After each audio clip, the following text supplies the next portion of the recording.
하나님 말씀 에스라 10장 1절로 15절 말씀입니다. 에스라가 하나님의 성전 앞에 엎드려 울며 기도하여 죄를 자복할 때에 많은 백성이 크게 통곡하매 이스라엘 중에서 백성의 남녀와 어린아이의 큰 무리가 그 앞에 모인지라.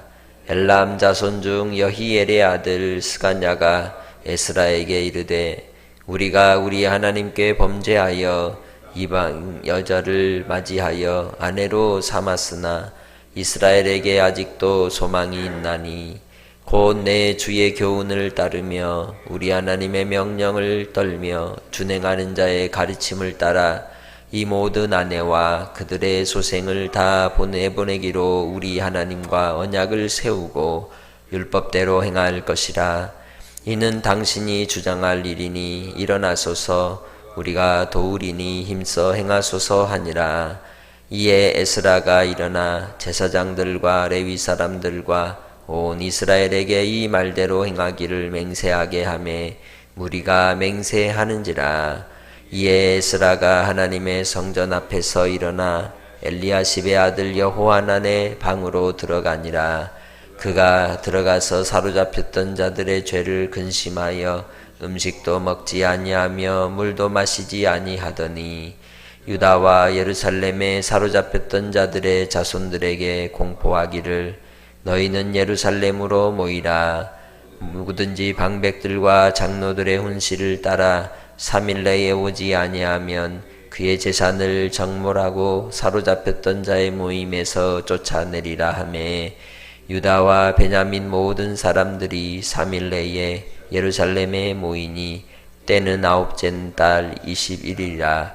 무리가 하나님의 성전 앞 광장에 앉아서 이 일과 큰 비 때문에 떨고 있더니 제사장 에스라가 일어나 그들에게 이르되 너희가 범죄하여 이방 여자를 아내로 삼아 이스라엘의 죄를 더하게 하였으니 이제 너희 조상들의 하나님 앞에서 죄를 자복하고 그의 뜻대로 행하여 그 지방 사람들과 이방 여인을 끊어버리라 하니 모든 회중이 큰 소리로 대답하여 이르되 당신의 말씀대로 우리가 마땅히 행할 것이니이다. 그러나 백성이 많고 또 큰 비가 내리는 때니 능히 밖에 서지 못할 것이요 우리가 이 일로 크게 범죄하였은즉 하루 이틀에 할 일이 아니오니 이제 온 회중을 위하여 우리의 방백들을 세우고 우리 모든 성읍의 이방 여자에게 장가든 자는 다 기한에 각 고을의 장로들과 재판장과 함께 오게 하여 이 일로 인한 우리 하나님의 진노가 우리에게서 떠나게 하소서 하나 오직 아사헬의 아들 요나단과 디과의 아들 야스야가 일어나 그 일을 반대하고 무술람과 레위 사람 삽부대가 그들을 돕더라. 아멘. 우리가 살면서 사람과의 관계 속에서 서로 틀어지면 끊을 수 있고 또 헤어질 수 있고 나뉠 수 있지만 끊지 못하는 게 부모와 자녀의 관계라고 말합니다. 그래서 옛말에 그것을 우린 천륜이라고 말하죠. 하늘이 맺어준 관계다. 하나님께서 이스라엘 백성들에게 언약을 맺으실 때의 그 언약은 하나님께서 맺으신 하늘의 뜻이기도 한 것입니다.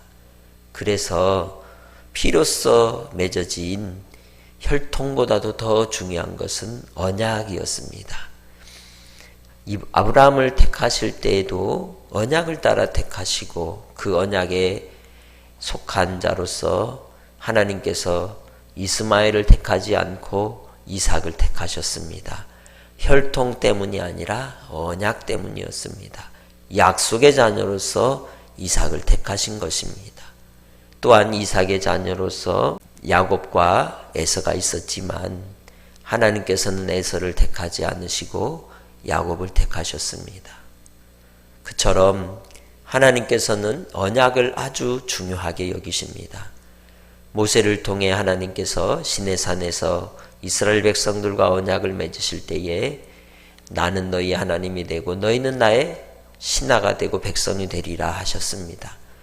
그러나 그 언약을 맺는 자리에서도 이스라엘 백성들은 40주야를 금식하는 그 모세의 기다림을 이제 온전히 기다리지 못하고 우리를 이곳으로 내어 보내신 하나님을 만들어내라 하므로 아론을 통하여 금송아지 신상을 만들게 하고 그곳에서 축제를 벌이는 큰 죄악을 저지르게 되었죠.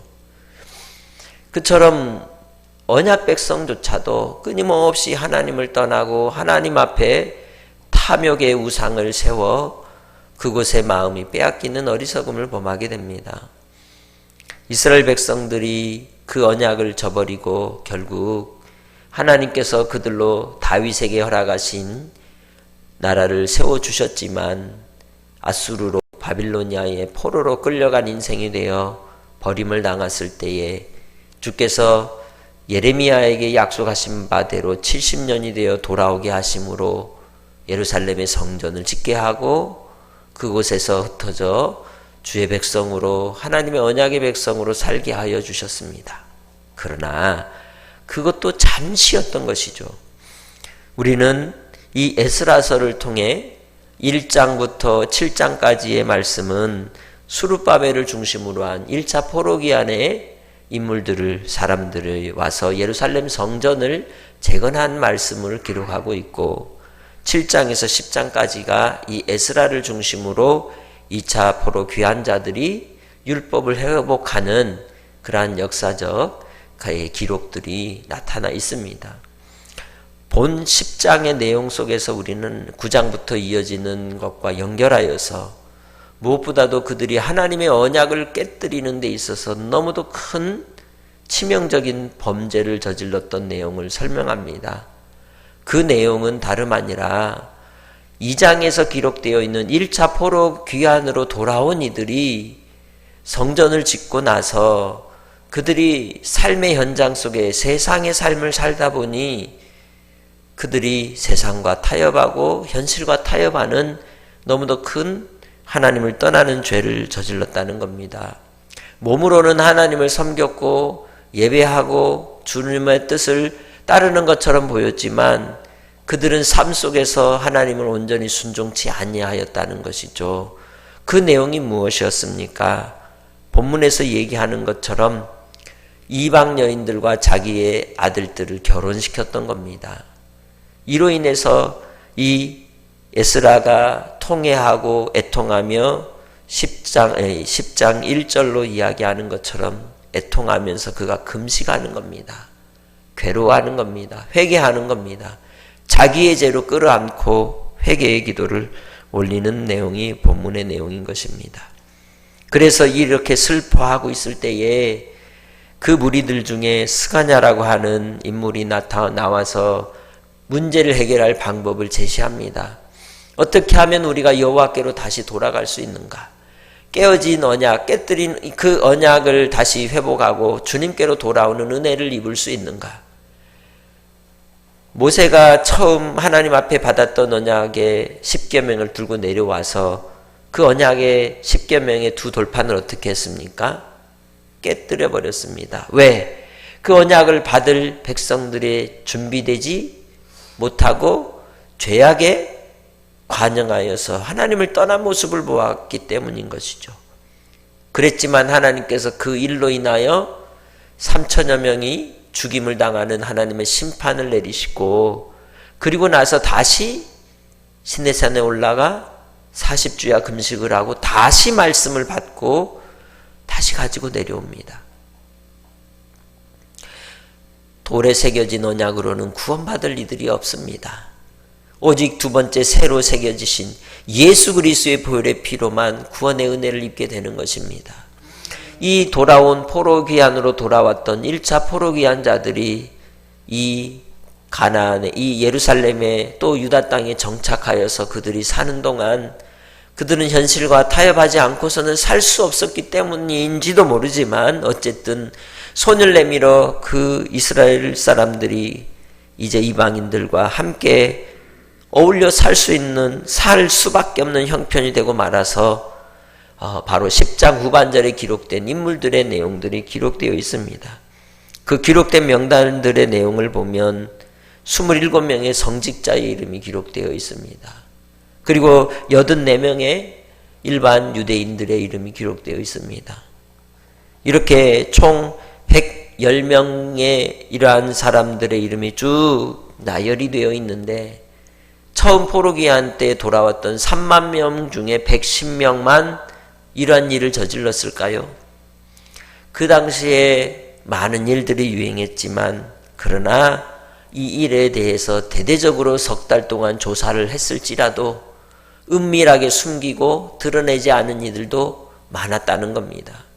애통하고 통회하며 철저히 돌이키고자 하였으나 그 일이 온전히 이루어지지 않았음을 우리는 볼 수가 있습니다. 그래서 이 일로 인하여 3차 포로기한 때 돌아왔던 느헤미야도 마지막에 한 번 더 이 모든 일에 대해서 다시 하나님 앞에 언약을 세우는 일을 결단하고 이방 여인과 결혼한 이들을 쫓아내는, 그 여인들을 다시 이 이스라엘 총회에서 쫓아내는 일을 다시 재감행하는 모습을 볼 수 있습니다.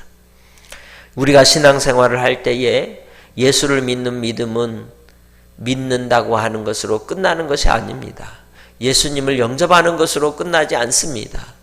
반드시 예수를 믿고 믿음으로 사는 자들은 거룩함을 위하여 끊임없이 이 땅에서 치열한 영적 전쟁의 삶을 살아야 한다는 것입니다. 돌이키지 않고서는 온전한 구원의 역사가 나타나지 않는다는 것을 분명히 우리가 알아야 할 줄로 믿습니다.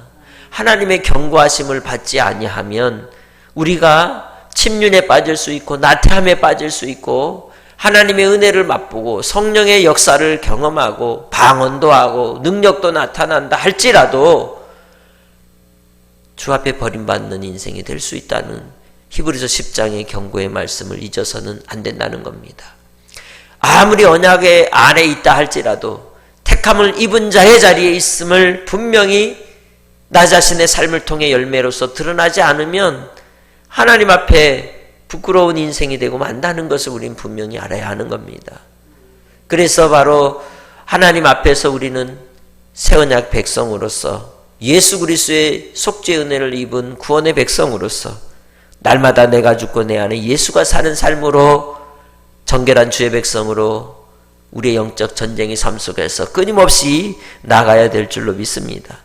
그리할 때만 마지막 하나님 앞에 영광의 소망의 나라로 입성하는 은혜가 있을 것입니다.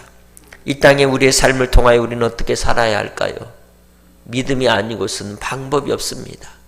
주 예수께서 우리를 위하여 이루신 온전한 구원의 길을 걸을 때에 어둠의 일을 분명히 벗어버립시다. 빛의 갑옷을 입고 단정히 행하며 방탕과 술취함과 음란과 호색과 다툼과 시기에 빠지지 않도록 항상 깨어 경성하여 주의 말씀을 붙들고 믿음의 온전함을 위해서 살아가는 깨어있는 주의 군사들이 되시기를 주의 이름으로 부탁합니다.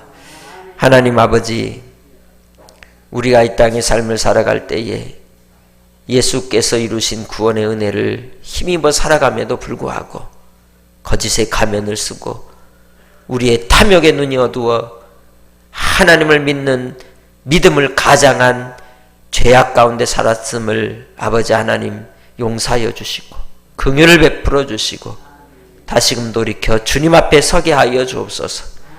온전한 구원의 길을 걸어갈 때에 통회하며 자복하며 겸손히 두렵고 떨림으로 주를 따라가게 하시고 이 땅의 삶을 통하여 순간순간마다 눈동자처럼 우리를 바라보시는 주 하나님을 경외하며 섬기게 하시고 아버지 하나님께서 우리를 부르시는 그 부름의 사명을 끝까지 감당하며 나아가게 하여 주옵소서.